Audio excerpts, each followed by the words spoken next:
I just filmed like a minute of stuff and I wasn't even recording. Hello, I'm Michaela and today I will be giving a shout out to some ladies who I think deserve a shout out in the fictional world. Basically this video is because I think girls aren't given enough credit as they should be, and spoilers. Okay, let's go, Joe. In no particular order, here are some great fictional ladies. 1. The cast of beauty queens. Such a diverse cast, and if they weren't feminist when the book started, they were by the time it finished. They get stranded on the island and then they just get themselves out of there. There's boys there, like you think that, oh, this is a girl book, the boys are here to save them. No, the boys ditch them and then they pretty much get away by themselves.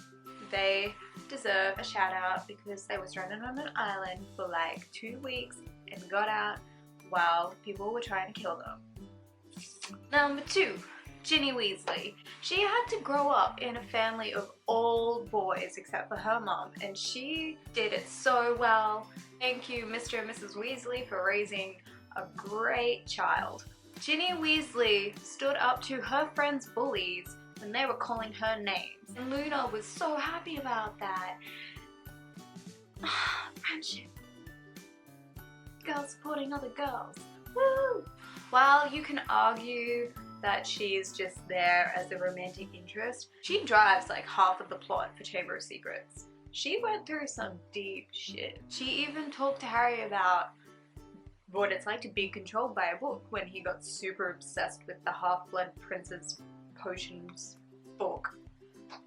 Why can't I say words? Even Harry's like, oh my god, she's amazing.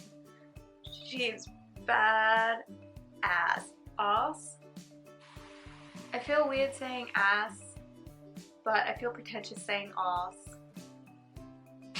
Bottoms. Number 3, Katniss Everdeen. She is a cool fucking character. She is, woohoo! She's not one of my favorite characters, but she gets shit done. She basically saves Panem. I kind of think that if she didn't want to get Peter out alive, she would have killed him and won everything. Wow. As we progress through Katniss's story, she becomes very self-aware. She finds love, but it doesn't let her stop her from being awesome. She grieves. I mean, not really over one particular death, which I'm not ready for in the movie. She has to put up with a cat. So, like, go Katniss. Gotta talk about Pretty Little Liars with my friend. Ellie, what's up? Say hey, Ellie. Number 4, Hazel Grace Lancaster. She has cancer and she lives her life quite well, better than I have so far, with cancer. She's done so much more than I have. She had a boyfriend, she's been to Amsterdam, and she has cancer. Her lungs fill up with like fluids.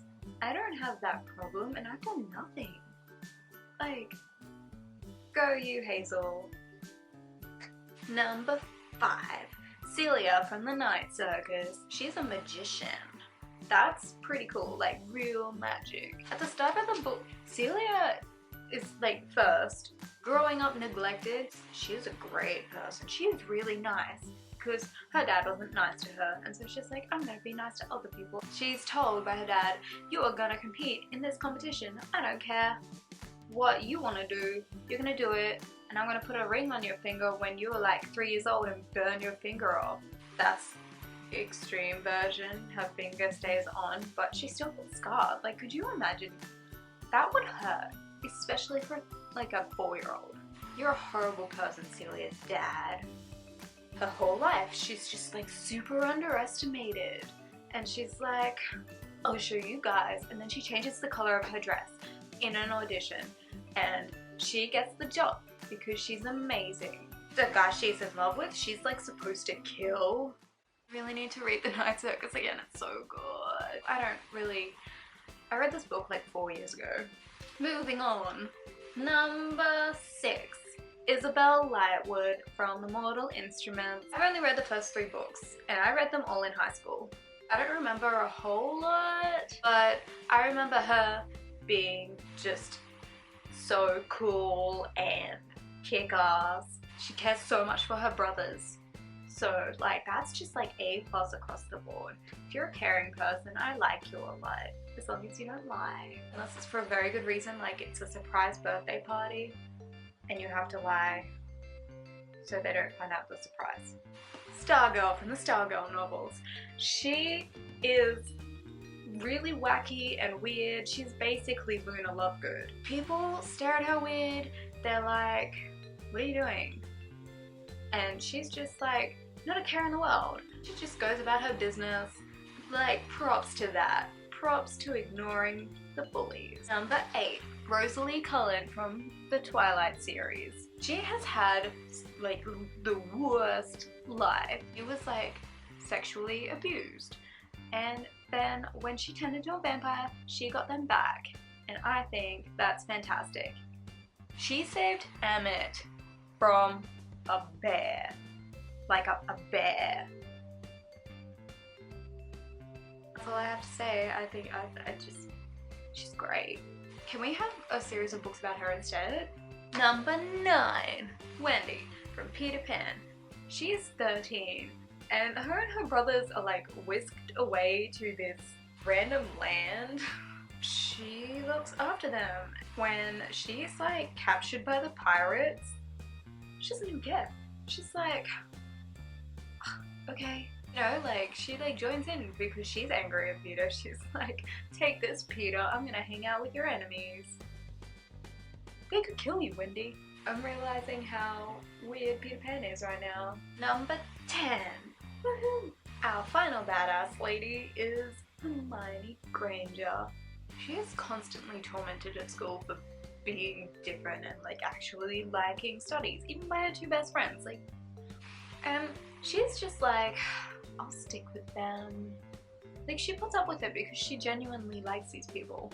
Hermione gets things done. I wish I had that sort of persistence. I'm just thoroughly impressed by her. She like saves everyone all the time. Honestly, Harry and Ron are right. They would be nothing without her. Yes, I love you, Hermione. This is by no means like my top 10. I just chose 10 because it's short. Maybe this will be a series. I don't know. I will see you next week. Bye. I want superhuman strength. And then I'm gonna go find the bears and be like, put that person down. What cancer? Oh, the one in your lungs?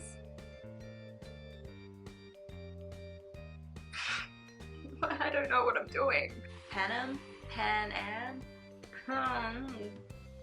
I don't know how to say it. I don't trust the movies. Kato's a dick. She drives like the whole plot of Chamber of Secrets.